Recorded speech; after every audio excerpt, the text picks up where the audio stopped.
Hey, salut tout le monde, c'est Trociné. Aujourd'hui on se retrouve pour une nouvelle vidéo. Alors dans cette vidéo, je vais vous donner mon avis sur l'épisode 4 du spin-off The Walking Dead d'Daryl Dixon. Juste avant la vidéo commence, comme d'habitude, attention, cette critique sera 100% spoiler. Donc si vous n'avez pas vu les 3 premiers épisodes du spin-off, ne regardez pas la suite de la vidéo. Donc pour changer un peu comment je vais procéder pour cette vidéo, pour cette critique, je vais changer. On va voir ce que ça donne, vous me direz dans les commentaires si vous aimez ce format-là. Alors, je vais parler de scènes... Donc je vais faire comme d'habitude, je vais parler de scènes intéressantes. Je vais parler de scènes que j'ai trouvées très intéressantes et que j'ai bien aimées. Et à la fin de la critique, je parlerai un peu de chaque personnage, ce que j'ai pensé. Je trouve que c'est un peu mieux, c'est mieux organisé, donc je vais faire comme ça. Parler des fois de chaque personnage et donner mon avis. Donc malheureusement, l'épisode est en dessous des 3 premiers. Pas mal d'incohérences, comme le fait que des Français parlent anglais entre eux, ou les personnes se téléportent. Bref, j'en parlerai plus en détail au cours de la vidéo. Donc on reprend directement là où on était arrêté. L'épisode précédent, on avait vu Daryl tomber d'un toit, et là on reprend directement. Donc la première scène, j'ai trouvé très bien fait. On voit Daryl dans l'eau se battre contre des zombies et je trouve vraiment que c'est très bien fait. Encore une fois, je vous parle encore du visuel. Le visuel c'est toujours aussi beau, voilà, même si l'épisode est un peu moins bien, c'est toujours aussi magnifique avec les plans sur Paris, etc. Et je vous dis, hein, même les Américains, d'habitude eux ils n'aiment pas quand les séries se font autre part que chez eux, mais même là, je vois plein d'Américains dire que c'est magnifique, que les plans sont magnifiques, que visuellement c'est incroyable. Et là aussi, on revoit Caudron et Jeannette, du coup interroger les habitants pour retrouver Daryl. Et aussi, je vais parler un peu de Jeannette. Le truc qui est super intéressant aussi, c'est que elle veut absolument retrouver Laurent. Elle veut absolument. Et je pense qu'elle veut pas le retrouver juste pour un petit détail. Moi, franchement, j'ai une théorie. Elle est peut-être farfelue, mais je commence vraiment de plus en plus à croire que Jeannette a des contacts à la CRM. Vraiment. Parce que pourquoi elle veut absolument avoir Laurent. Moi, personnellement, je pense, peut-être pour faire des expériences sur lui. Vu que il est spécial, et aussi, ils font des expériences sur les zombies, peut-être comparé, je ne sais pas, mais ça semble très bizarre. Mais ça me semble très bizarre que Jeannette veut absolument Laurent. Affaire à suivre. J'espère quand même que la série sera connectée avec la CRM, même si j'en doute pas. Et là aussi on retrouve Antoine.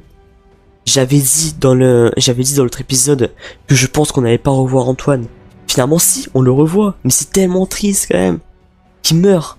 Je suis tellement dégoûté qu'il meurt quand même, parce que c'était même si le personnage on l'avait pas beaucoup vu, on l'avait vu peut-être 10 minutes en tout, et bah c'est un personnage, je me suis vite attaché. Avec ces histoires de pigeons, c'était vraiment triste.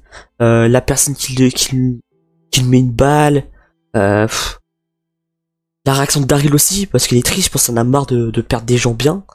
Voilà, en plus son dernier souhait c'était de ces pigeons s'envolent. Donc cette scène était vraiment très triste, je suis vraiment dégoûté qu'ils soient morts. Et c'est ça aussi que je parlais.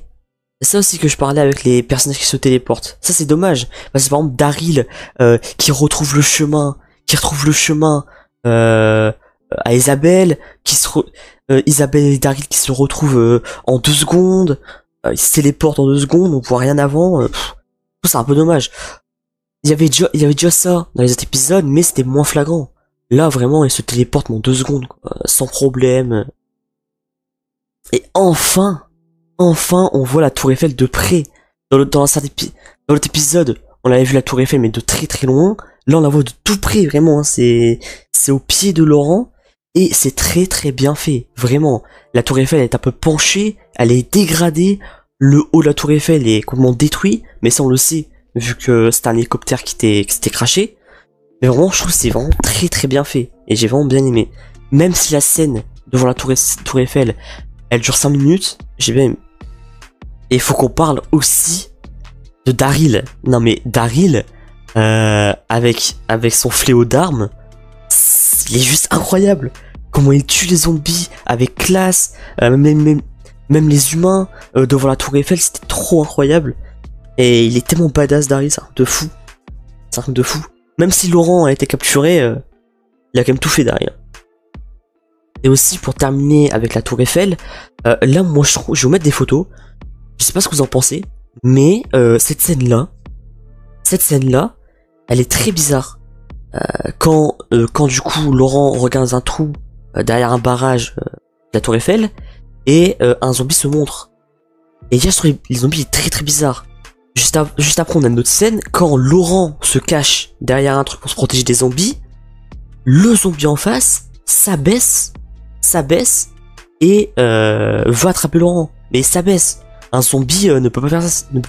Un zombie ne peut pas faire ça. C'est pas possible. Donc est-ce que c'est un variant? Je pense que oui.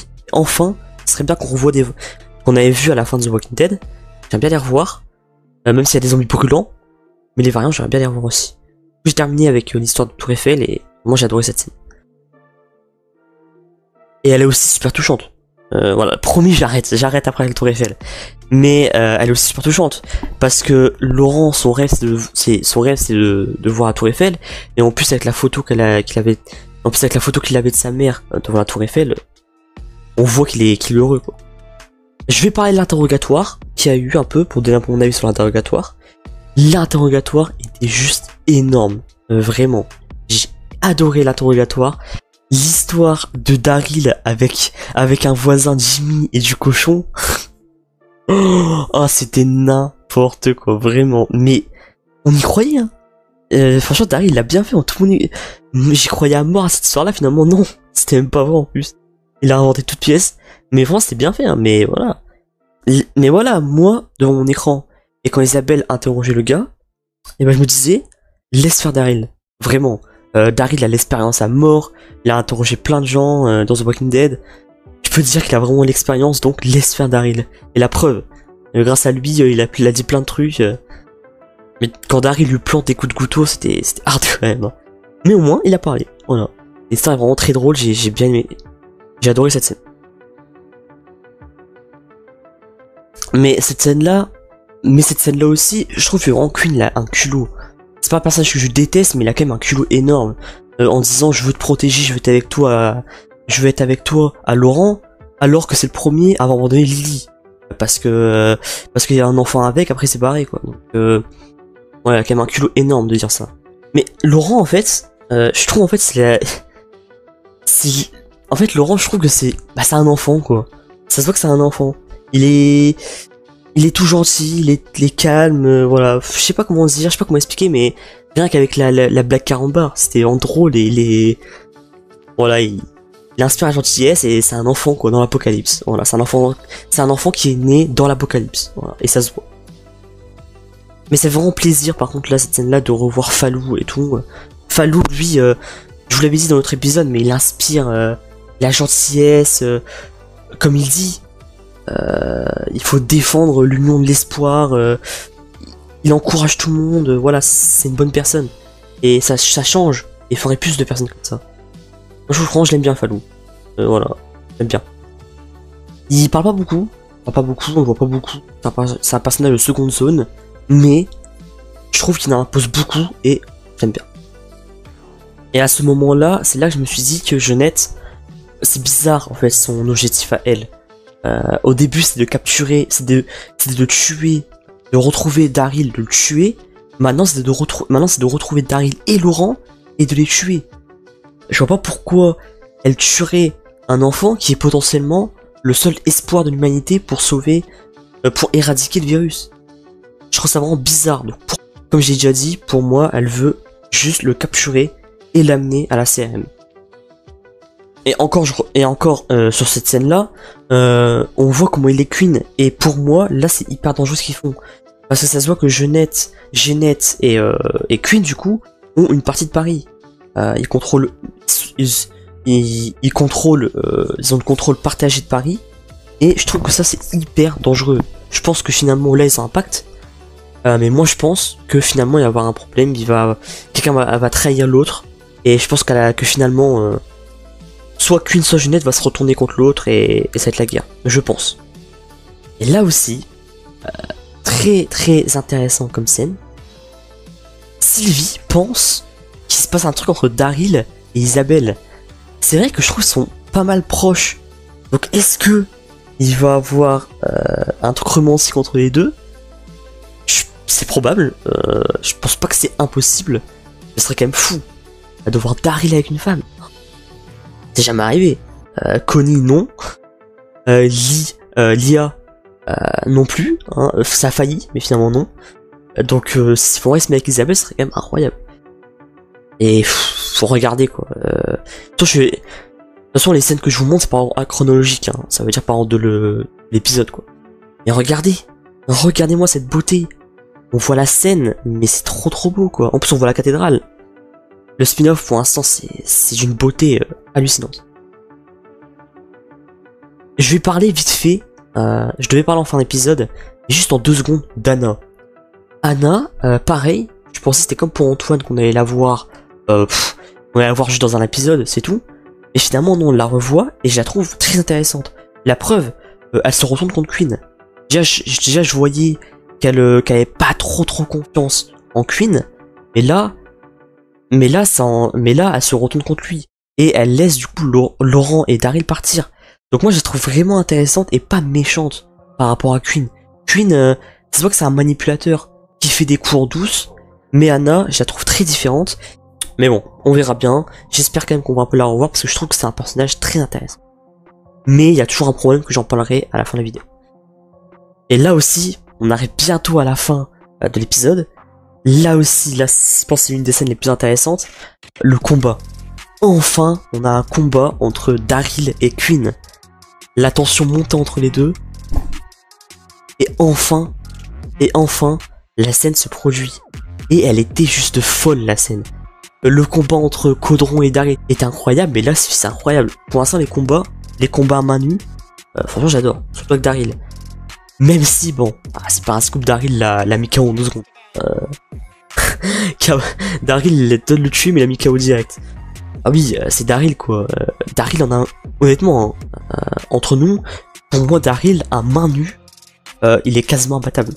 Voilà. À la limite, Beta. Peut-être Beta, en main nue, il peut le battre, mais c'est le seul. Daryl, il est trop fort en main nue. Trop fort. Donc, le Queen, il avait 0 chance de l'avoir. 0 chance. Mais moi, la question me pose, c'est est-ce que c'est une bonne idée de le laisser en vie, finalement? Est-ce que c'est pas une mauvaise décision de la part de Daryl? Alors oui, il fait ça pour Laurent, parce que Laurent, il tient quand même, vu que c'est quand même le père de Laurent, mais à la limite, le truc qui aurait été mieux, c'était de le capturer. Capturer ou le mettre quelque part, mais de le laisser comme ça, je trouve que c'est risqué. Et encore une fois, bon là on a la fin de l'épisode, mais encore une fois, Daryl reste en France. Là c'est Isabelle qui demande de rester pour protéger Laurent. Les dernières scènes avec Daryl et Laurent qui partent, qui disent au revoir à Isabelle et aux autres, a été vraiment très belle et j'ai adoré cette scène là. C'est très beau. Bon, c'est vraiment très beau. En plus on voit on voit bien la tour Eiffel de jour avec Daryl qui la regarde et Laurent. Ça c'est très beau. Je ne sais pas comment ça se passait pour Isabelle. Du coup là elle se retrouve seule avec Queen dans la boîte de nuit. Est-ce que elle va tenter d'amadouer Queen pour qu'il renonce, pour qu'il demande à Jeannette de renoncer à essayer de tuer Daryl et Laurent? Je pense, mais est-ce qu'elle va réussir? Parce que Queen, comme je dis, c'est un manipulateur. Donc j'ai des doutes, vraiment j'ai des doutes. Je sais pas comment ça se passait pour Isabelle, mais j'ai très peur pour elle. Parce que comment ça va se passer, qu'est-ce qu'elle va faire, comment Queen va réagir, je sais pas du tout, vraiment. Et je sais pas ce qui va se passer. J'espère qu'on va beaucoup la revoir dans les 2 derniers épisodes. Et voilà. Et regardez cette beauté, On revoit la mini statue de la liberté à Paris. Visuellement, c'est une masterclass, ça, non? Là, ça va vraiment être les 2 derniers épisodes, ça va être très tendu parce que Là, ça va vraiment... Jeannette, elle va s'attaquer aux gens, là. Là, c'est pas, elle va faire de distance. Là, elle va commencer à s'attaquer aux gens. Et ça va être étendu pour Isabelle, Falou, etc. Et Daryl aussi. Donc là, j'ai terminé avec l'analyse de l'épisode globalement. Maintenant, je vais juste parler en 2 secondes, mais vraiment 2 secondes de à peu près tous les personnages. Caudron, Jeannette, en même temps. Bon, ils avaient pas beaucoup de temps. Caudron qui est toujours dans l'objectivité de retrouver Daryl absolument. Jeannette maintenant qui veut aussi tuer Laurent. Comme j'ai dit, je vais pas le répéter, mais je pense qu'il y a un lien avec la CRM et Laurent. En parlant de Laurent, bah Laurent, voilà, Laurent, il était très important dans cet épisode-là. J'ai hâte de savoir vraiment ce qu'il a exactement, pourquoi il est si spécial, si vraiment il a un remède en lui. Ce serait même fou. Après, il y a aussi Falou. Falou, moi, me fait penser à mort à Ezekiel. Je trouve qu'il a la même vibes qu'Ezekiel. Toujours de l'espoir. Il met toujours de l'ambiance. Il donne toujours, il donne toujours de l'espoir. Donc ce personnage-là, je l'aime vraiment beaucoup. Ça rajoute un truc à la série, je trouve. Bon, Sylvie, là, je vous ai dit le problème. Du coup, pour l'instant, le problème que je trouve au spin-off, c'est le développement. Il n'y a pas assez de développement. Sylvie, où est son développement? Sylvie, c'est quand même un personnage important du spin-off. Finalement, on la voit quasiment jamais. Quand on la voit, c'est 2 minutes. Elle parle 2-3 secondes. Donc j'espère qu'on aura un meilleur développement de son personnage à l'avenir. Parce que, pour l'instant, c'est assez décevant de ce côté-là. Même certains autres personnages. Hein. Je trouve les développements assez mauvais du spin-off pour l'instant. Après, j'ai parlé en globalité. Pas parler de tous les personnages. Pour terminer, j'ai parlé de grands, Daryl et Isabelle. Bon bah comme d'habitude, masterclass, tout simplement. C'est juste une masterclass. L'alchimie entre les deux, juste exceptionnelle. Le duo se porte hyper bien. Et voilà, j'adore ce duo, tout simplement. Et Daryl, Daryl quoi, tout simplement. Il est tellement badass, il est tellement badass. Rien quand il se bat et tout. C'est un truc de fou. J'ai terminé de parler à peu près tous les personnages de mon avis. L'épisode reste quand même bon, même si un peu en dessous des 3 premiers. Mais voilà, je suis toujours aussi hype par la suite et j'aime toujours autant ce spin-off. Je pense que l'épisode 5 va être potentiellement le meilleur, car d'après les nouvelles images qu'on a eues, ce sera l'épisode où on saura comment Daryl est arrivé en France et qu'est-ce qui s'est passé dans ce bateau. Est-ce qu'il y a des traces de CRM, etc. On verra bien, mais je suis très hype. Donc voilà, c'est la fin de cette vidéo, j'espère qu'elle vous a plu. N'hésitez pas à me dire dans les commentaires ce que vous avez pensé de cet épisode 4. N'oubliez pas de liker la vidéo, de la partager pour le référencement et surtout de vous abonner et d'activer la cloche de notification. Ça vous prend 2 secondes et ça aide beaucoup la chaîne. C'était trop ciné, portez-vous bien, ciao ciao.